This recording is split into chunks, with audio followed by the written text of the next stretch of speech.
कहते हैं सपनों पे कोई टैक्स नहीं होता है। सपना किसी को भी देखना चाहिए, लेकिन लाइफ में प्लानिंग एक ऐसी चीज़ है ना, अगर किसी की प्लानिंग अच्छी है तो वो सक्सेस हो सकता है।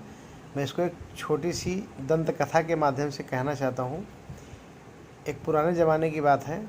एक राज्य था, उसमें क्या करते थे गांव वाले या पूरे राज्य के बड़े बड़े मेंबर जो जमा होते थे, फिर किसी एक बंदे को राजा बना देते थे।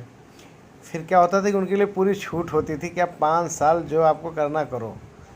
लेकिन क्या होता था कि जब 5 साल बाद कोई राजा का समय सीमा समाप्त होता था, अगर कोई नए राजा की नियुक्ति होती थी तो क्या करता था, जो राजा नियुक्त होता है पहले वाले राजा को, गांव के बगल में ना एक बड़ी नदी बहती थी, बहुत चौड़ी नदी।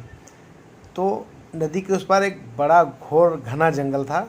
तो लोग क्या करते थे, राजा को नाव से ले जाके वो साइड छोड़ देते थे। अब उधर क्या जंगली जानवर कुछ दिन राजा को खा जाते थे। ये परंपरा सदियों से चली आ रही थी।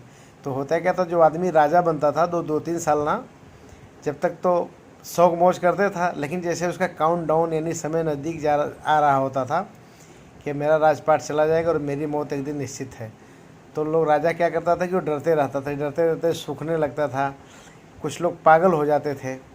ये परंपरा कंटिन्यू चलती रही। फिर एक बार क्या हुआ कि एक नए बंदे को राजा बनाया गया।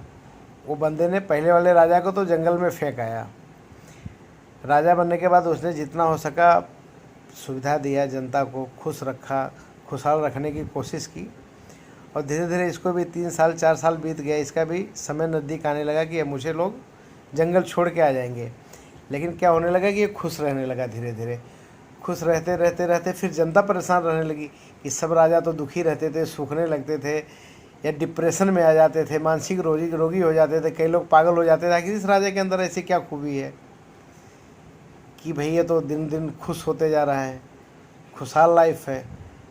तो कुछ लोगों ने क्या, मंत्री के अपने मंत्रियों के मातहत या उनके थ्रू जानने की कोशिश की, राजा साहब ऐसा क्यों खुश रह रहे हैं जबकि उनका तो मरने का समय नज़दीक आ रहा है। तो धीरे धीरे बात ये राजा तक पहुंच गई।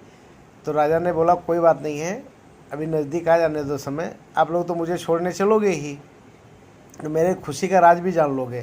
तो उसने क्या किया, अपने अपने राज्य की तरफ से 100 नावों की व्यवस्था करवा दी। और जितने गणमान्य व्यक्ति थे, विदाई का समय आ गया, नया राजा नियुक्त हो गया। ये राजा की विदाई होने लगी कि भाई इसको जंगल छोड़ दिया जाएगा, 1-2 दिन का मेहमान है, भूखे प्यासे रह के मर जाएगा। तो उन्हें क्या कि 100 नाव से जितने गणमान्य व्यक्ति जब नदी वो साइड क्रॉस कर रहे हैं यानी पार कर रहे हैं, तभी देख रहे हैं कि जंगल से ढोल नगाड़े की आवाज़ आ रही थी। फिर लोग देख के हैरान हो गए कि क्या हुआ भाई, उधर से आवाज़। तो राजा ने बोला हाँ, ये मेरी एक सोची समझी नीति थी, मेरी एक प्लानिंग थी कि मैं जिस दिन राजा बना और पहले वाले राजा को छोड़ने आया, तभी मैंने अपने दिमाग में बैठा लिया कि मेरे पास अभी 5 साल का टाइम है और मुझे सारे राज पे हर तरीके के राज करने की छूट है। तो मैंने अपने क्या किया कि 200 सैनिकों को पूरे उनके साजो सामान के साथ वहाँ भेज दिया। बोला जाओ 10 किलोमीटर के जंगल को अच्छी तरह साफ़ करो, खेती बाड़ी लायक उसकी जगह बनाओ, कुएँ खुदवाओ, राजमहल बनाओ, सारी व्यवस्था करवाओ। जब नदी के इस साइड जनता रह सकती है, देश रह सकता है, तो नदी के उस साइड क्यों नहीं। तो कहने का मतलब ये है कि एक अच्छी प्लानिंग से आदमी विकट से विकट परिस्थितियों से पार पा लेता है।